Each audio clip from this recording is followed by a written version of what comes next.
আমাদের ডেকেছিলেন মন্ত্রী মশাই? হ্যাঁ শোন, যার জন্যে তোদের ডেকে পাঠিয়েছি, আমার হয়ে কাজ করতে পারবি? আগে ভালো কাজ বললে করতে হয়তো একটু থমকে যাব, কিন্তু গরিব কাজ বললে তুড়ি মেরে করে দিতে পারি। মনে হচ্ছে এদের দিয়েই হবে। ঠিক আছে, তোরা আজকে আয়, খুব তাড়াতাড়ি কাজ দেবো। হ্যাঁ, পেন নাম নতুন মন্ত্রী মশাই। আপনার শ্রীচরণে ভক্তিযুক্ত পেন নাম।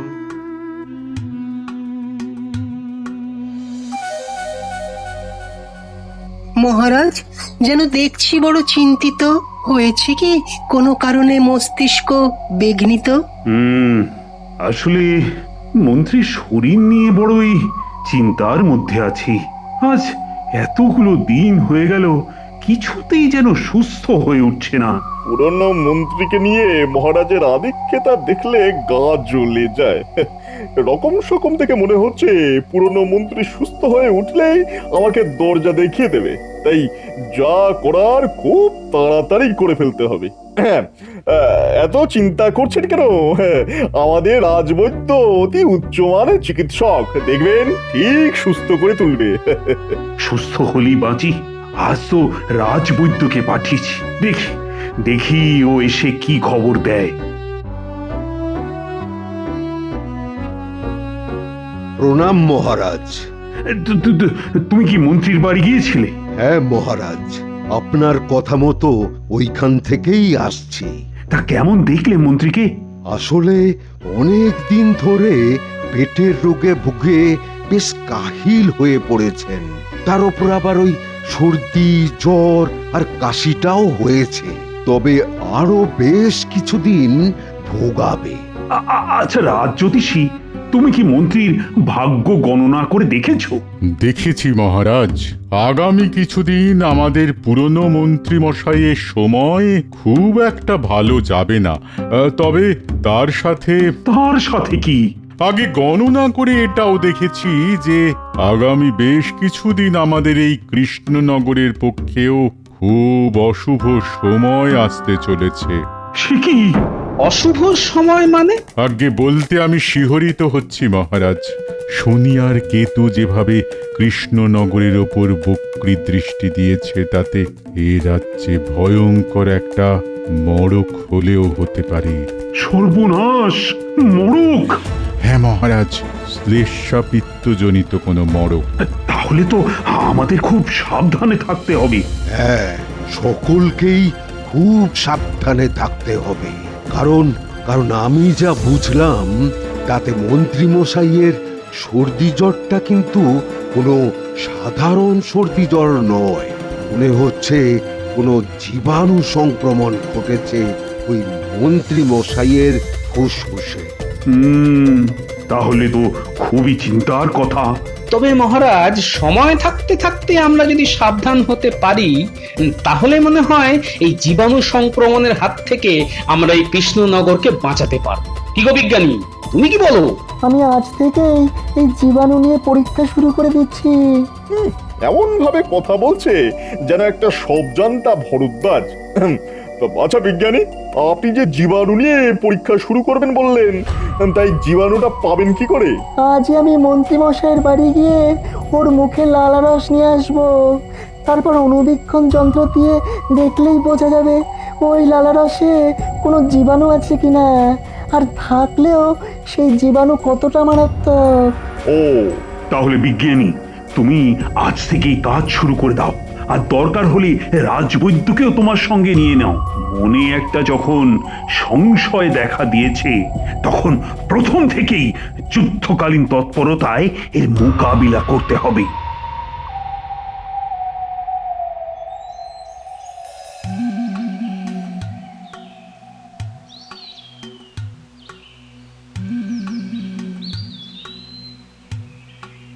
এই যে গোপাল দাদু, আমি তোমার বাড়ি যাচ্ছিলাম।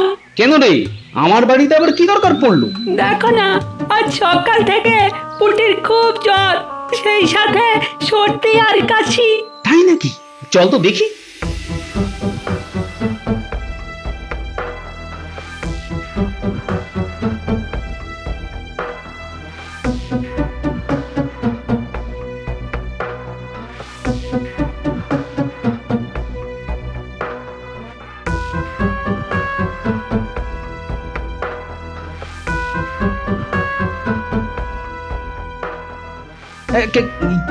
কি হয়েছে পুটির? দেখো না গোপাল দাদা, ভোর রাত থেকে মেয়েটার ধুম জ্বর, সেই সঙ্গে খুব কাশি। কাশতে কাশতে মেয়েটা একেবারে কাহিল হয়ে পড়েছে। দেখি দেখি, এ বাবা, এ তো জ্বরে গা একেবারে পুড়ে যাচ্ছে। দাঁড়াও দাঁড়াও দাঁড়াও, আমি এক্ষুনি রাজবৈদ্যকে ডেকে আনছি।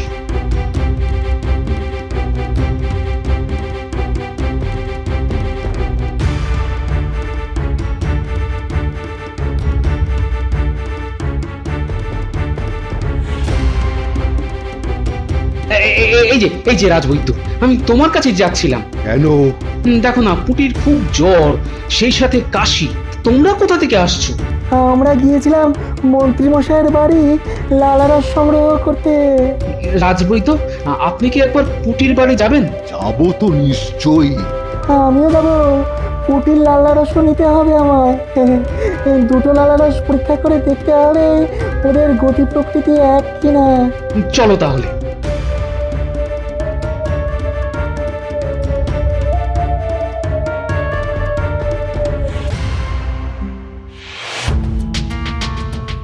মহারাজ, আমার 4 জন সৈন্যের কাল থেকে সর্দি, কাশি আর জ্বর শুরু হয়েছে মহারাজ। সে কি? এ নিয়ে একদিনের মধ্যে 6 জনের ওই সর্দি, কাশি আর জ্বর হলো। মহারাজ, মহারাজ, এটা একেবারেই ভালো লক্ষণ নয়। আমার গণনা মিলে যাচ্ছে দেখছি। তাহলে কি করা যাবে রাজবৈদ্য? আমি এক্ষুনি ওই সেনাদের বাড়ি যাব। প্রত্যেককে ওষুধ দিতে হবে।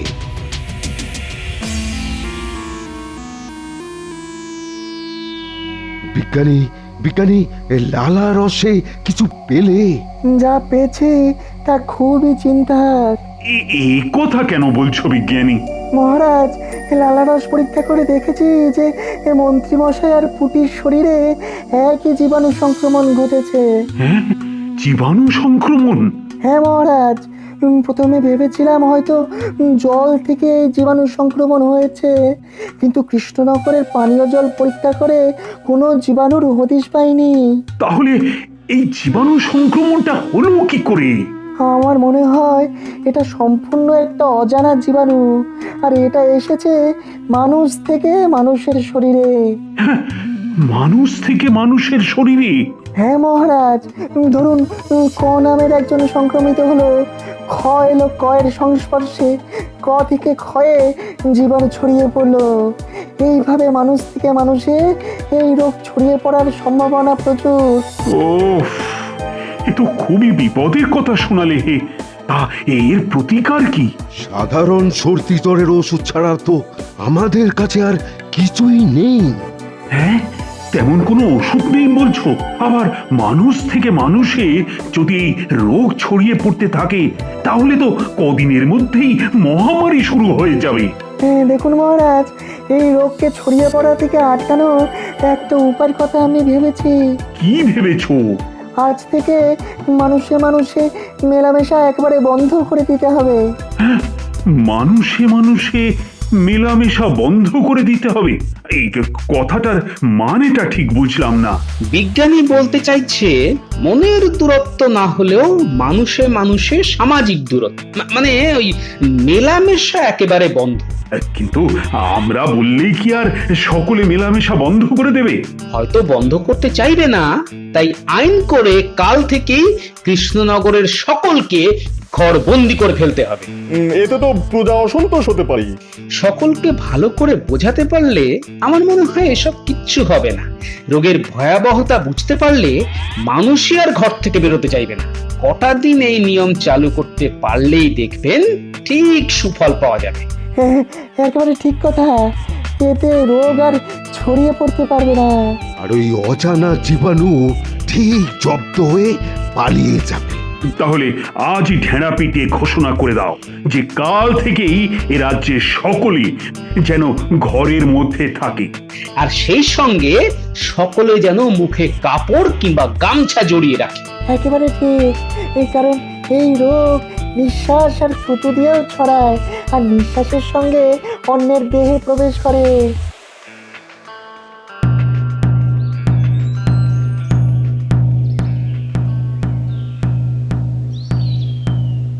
শোনো শোনো শোনো, কৃষ্ণনগরে এক অজানা রোগের আগমন ঘটেছে। তাই মহারাজের নির্দেশ মতো এই রোগের হাত থেকে বাঁচতে কেউ বিনা প্রয়োজনে ঘর থেকে বের হবে না, আর সকলে নাক মুখ কাপড় কিংবা গামছা দিয়ে ঢেকে রাখবে। বিনা প্রয়োজনে কাউকে ঘরের বাইরে বের হতে দেখলে তাকে শাস্তি দেওয়া হবে। শোনো শোনো শোনো। ও বাবা, কাল থেকে তাহলে ঘর বন্দি হয়ে থাকতে হবে? দরকার হলে থাকতে হবে। অজানা রোগের হাতে মরার থেকে কয়েকটা দিন ঘরবন্দি হয়ে থাকা অনেক ভালো। কই গো গিনি, কোথায় গেলে? বলি কোথায় আর যাব, মহারাজের আদেশে তো ঘর থেকে বেরোনো বারণ। তা তুমি কি পুঁটিদের বাড়ি গিয়েছিলে? আরে ওখান থেকেই তো আসছি। কেমন আছে পুঁটি? আজ অনেকটা ভালো বুঝলে, তবে আমাদের আরো কয়েকজন সৈন্য আজ জ্বরে পড়েছে। সে কি গো? হ্যাঁ গো, আসলে খোঁজ নিয়ে জেনেছি ওরা নিজেদের মধ্যে মেলামেশা এখনো বন্ধ করেনি। তাহলে কি হবে? কি আবার হবে, নিয়ম না মানলে জোর করে নিয়ম মানাতে হবে। মহারাজের সঙ্গে আলোচনা করে সেই ব্যবস্থাটাই করে এলাম বুঝলে। তুমি যদি সব করবে, তা আমাদের নতুন মন্ত্রী মশাই আছেন কি করতে? দুত্তর আর বলো না, সে বেটা তো নিজেই ঘর বন্ধ করে বসে আছে। যাকে যাক কিছু খেতে দাও দেখি, খুব খিদে পেয়েছে। শোন, যার জন্য তোদের ডেকেছি, এই রাতের বেলা কেউ বেরোচ্ছে না তো? আগে না, রাতের বেলায় সারা কৃষ্ণনগর একেবারে শুনশান। বাহ বাহ, খুব ভালো কথা। এবার শোন, কি করতে হবে তোদের সেটা শোন।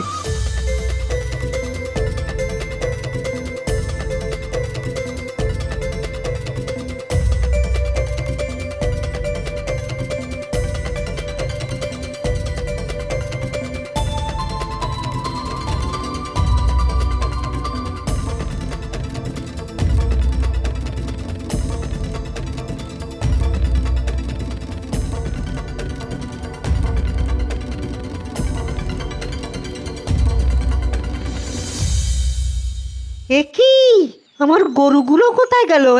কে নিল? হায় হায় হায় হায় হায় হায় হায় হায় রে, আমার গরু কি তাহলে ওই চুরি হয়ে গেল?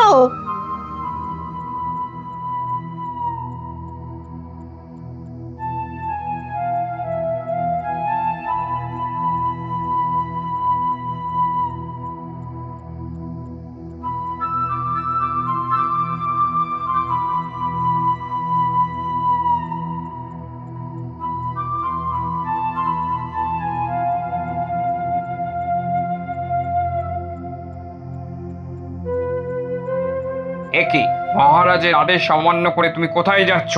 আর আদেশ? আমার গোয়ালের সব গরু চুরি হয়ে গেছে, আর ইনি এসেছেন আমায় আদেশের কথা শোনাতে।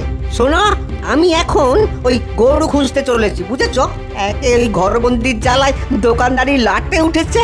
এরপর গরু চলে গেলে আমি যে একবারে পথে বসবো।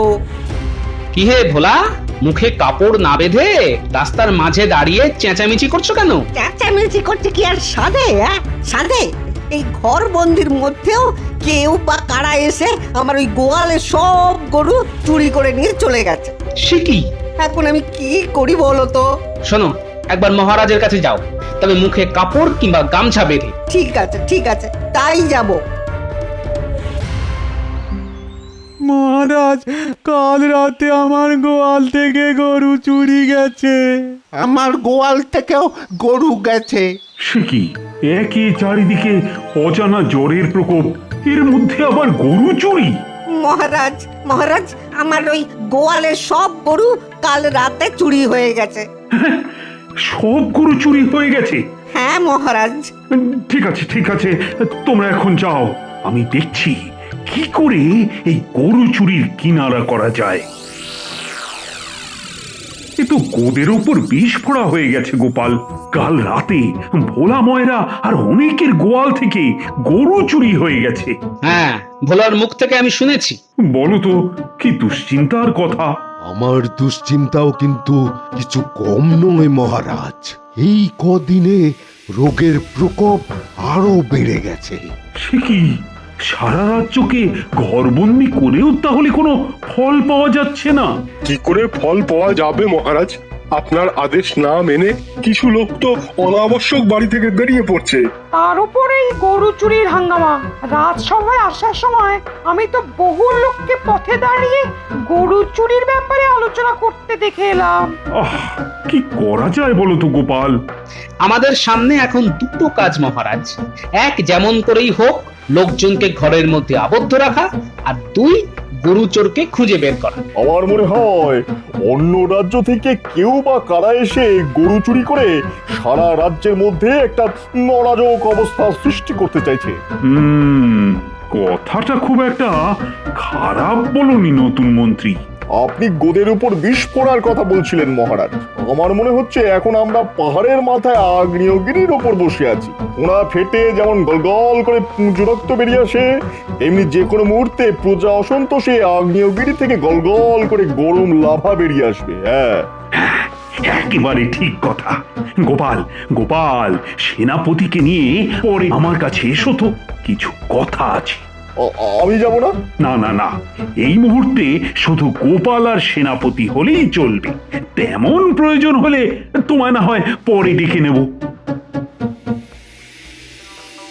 বুঝলি, তোদের কাজে আমি খুব খুশি। তাহলে আমাদেরও খুশি করে দিন। হ্যাঁ হ্যাঁ, সে তো দেবই। এই নে তোদের পারিশ্রমিক। কিরে, খুশি তো? খুব খুশি। আমরা তাহলে এখন আসি। হ্যাঁ হ্যাঁ, আয় আয় আয়।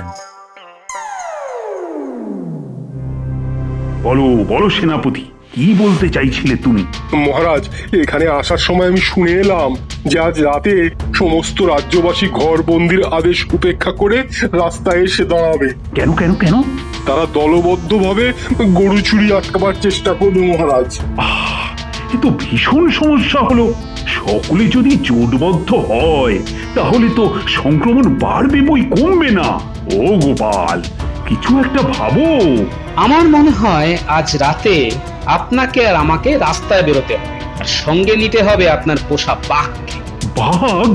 হ্যাঁ মহারাজ, আমরা থাকবো হাতির পিঠে আর বাঘ আমাদের সাথে সাথে যাবে। এদিকে ছাড়া বাঘ দেখে মানুষজন আর ঘর থেকে বেরোতে সাহস পাবে না, আর ওদিকে গরু চোর যদিও বা রাতের অন্ধকারে গরু চুরি করতে আসে, তাহলে বাঘ আর হাতির পিঠে আপনাকে দেখে পালাবার পথ পাবে না। খুব ভালো, খুব ভালো বুদ্ধি বের করেছো গোপাল। সেনাপতি, তুমিও যাবে আমাদের সঙ্গে। হ্যাঁ, সকলকে একজোট হয়ে আজ রাতে পাহারা দিতে হবে। যেমন করেই হোক গরু চুরি আটকাতেই হবে। একে তো ওই ঘরবন্দির ধাক্কায় ঘরে অনটন, তারপর ওই গরু চুরি গেলে আমাদের ওই বাচ্চা কাচ্চাগুলো কি খাবে বলুন তো? ঘরবন্দি অবস্থা উঠে গেলে আমি বা ওই দোকান চালাবো কি করে? হ্যাঁ, বাঘ ডাকলো না? হ্যাঁ হ্যাঁ, বাঘই তো ডাকছে। সর্বনাশ! এ তো মহারাজের পোষা বাঘ। পালাও পালাও!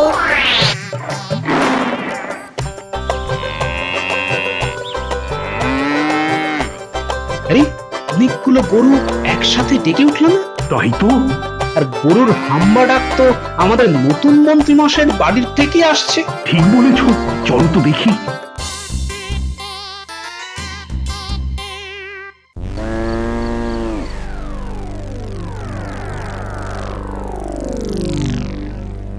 কি, এখানে এতগুলো গরু কেন? মনে হয় সবকটাই চোরাই গরু। আর জায়গাটা হচ্ছে আমাদের নতুন মন্ত্রী মশাইয়ের বাড়ির দিক। ভগবান, ভগবান!